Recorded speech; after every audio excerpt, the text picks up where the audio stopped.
Chapter 4. Molly was terrified. She knew that the great white shark was one of the deadliest creatures in the ocean.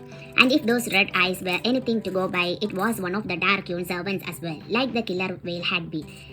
She and Delphi were in serious trouble. The shark was swimming towards the wreck at great speed now, and the two frightened mermaids looked at could outswim as any day. Delphi said shakily, "Our only hope is your coach, Molly. Can you think of a way it could help us get rid of the shark?" Molly was so frightened, her mind went blank at Delphi's question, but after a few moments she remembered the cutlass. That sharp, shiny cutlass. She didn't want to hurt the shark. Of course, she wouldn't hurt any ocean creature, but there might be something she could do with the cutlass to see it off, if she could only think. She dodged to the bottom of the rack and fumbled to open the chest again, then grabbed the jeweled cutlass handle, her fingers shaking. It felt heavy and solid in her grasp. As she quickly returned to Delphi's side, then as the shark swam towards the mast, an idea finally came to her. She gripped her free hand, cried out, "Conch, help me cut through wood." The conch glowed with a bright pink light for a moment, and so did the cutlass, its jewels sparkling and glittering through the murky water. Then, holding her breath and praying this would work, Molly summoned the cutlass blade at the mast with all her might. "Go for it, Molly," Delphi called out. Molly was braced for the cutlass to bounce back uselessly. She would seen her dad sawing logs before and knew that cutting through wood was hard work, but the cutlass sliced through the old oak mast as easily as a hot knife through butter. The top part of the mast teetered where it had been cut, and Delphi shoved it forcefully in the shark's direction. Crash! Down it fell, with the crossbeam stopping it to the seabed, neatly trapping the shark in the shark bit at the rigging with its sharp teeth. Its red eyes furious, Molly felt faint at the sight of all those rows of curving, vicious teeth inside the mighty creature's jaw, but it couldn't seem to free itself. "Well done," Delphi cried, throwing her arms around Molly. "Let's go back to the sea urchin tube. We need to get my conch so I can stop that oil tanker. Will the shark be alright?" Molly asked uncertainly. Even though it was a scary creature, she didn't want it to come to any harm. "It will be fine," Delphi assured her. "It's not hurt. Sooner or later it will chomp its way through the ropes, but by then we will be long gone. Come on." Delphi grabbed Molly's hand and the two mermaids swam back towards the sea urchin. "I hope we won't be too late," Molly said. "What if the dark has got to it?" That Delphi begged. "We must get my shell. Look, there's the oil tanker, and it's even closer to the rocks now."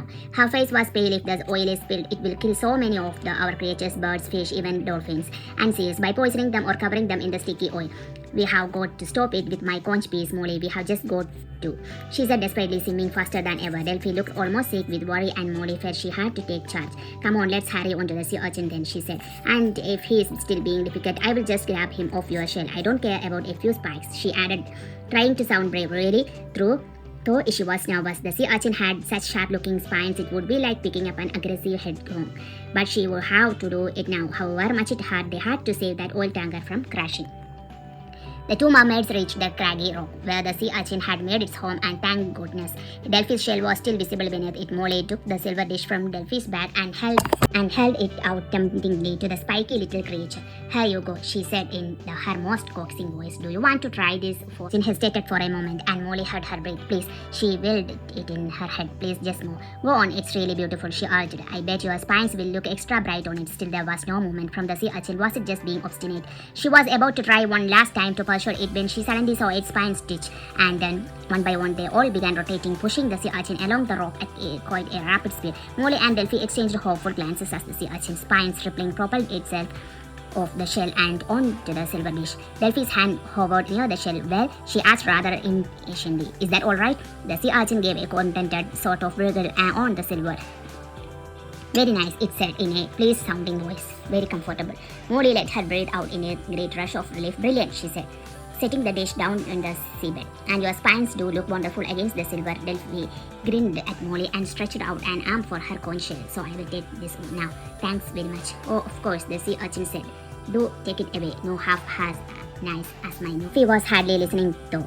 As she tugged at her conch piece in the rock crevice, it glowed a bright gold. Molly's shell was shining with light too, and she heard it tightly, remembering that its magic had helped a ladder drive her shell from the underwater cave. "Oh yes," cheered Delphi as her shell came away smoothly in her hand, shining with an even brighter golden light. Sparks shot out from all around it, lighting up trails in the water as far as the eye could see. It almost looked like a firework in Delphi's cupped hands. Molly thought, her eyes dazzled by the sight. "Oh, it's good to have this back," Delphi said happily.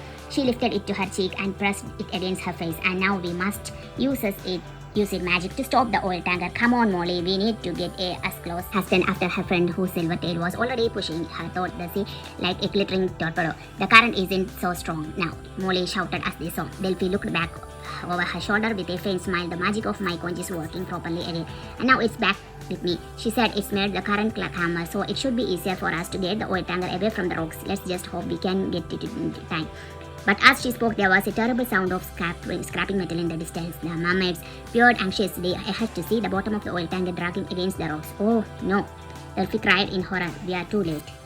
That is the end of chapter 4.